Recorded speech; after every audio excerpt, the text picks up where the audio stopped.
Hello friends, welcome to நெல்லை சமையல். நாம் இன்றைக்கி ட்ரெண்டிங் டொமேட்டோ சட்னி எப்படி பண்ணுறதுன்னு பார்க்கலாம். ஒரு பேனில் கொஞ்சமாக ஆயில் அப்ளை பண்ணிக்கோங்க. 3 தக்காளியை இந்த மாதிரி 2 கட் பண்ணி பேனில் சேர்த்துடுங்க.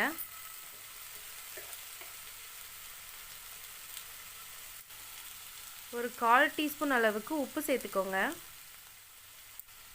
பூண்டுப்பல் 5 சேர்த்துக்கோங்க. ஒரு 5 நிமிஷத்துக்கு லோ ஃப்ளேமில் மூடி போட்டு குக் பண்ணிக்கோங்க. பாருங்கள், நல்லா குக் ஆகிடுச்சு. இந்த டைமில் டொமேட்டோவோட பீல் எல்லாத்தையும் ரிமூவ் பண்ணிவிடுங்க. ஒரு பவுலில் ட்ரான்ஸ்ஃபர் பண்ணிடலாம். ஒரு பெரிய வெங்காயத்தை இந்த மாதிரி கட் பண்ணி சேர்த்துக்கோங்க. ஒரு கட் பண்ண பச்சை மிளகாய், கொஞ்சமாக கொத்தமல்லி தழை, 1/4 டேபிள் ஸ்பூன் சில்லி பவுடர், தேவையான அளவு உப்பு சேர்த்துக்கோங்க. 1/4 டேபிள் ஸ்பூன் எண்ணெய் சேர்த்துடுங்க. கடைசியாக பாதி லெமன் ஜூஸ் சேர்த்துக்கோங்க.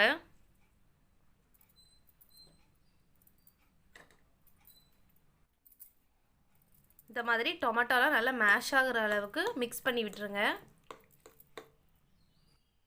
பாருங்கள், இப்போ சிம்பிளாக செய்யக்கூடிய சட்னி ரெடி ஆகிடுச்சு.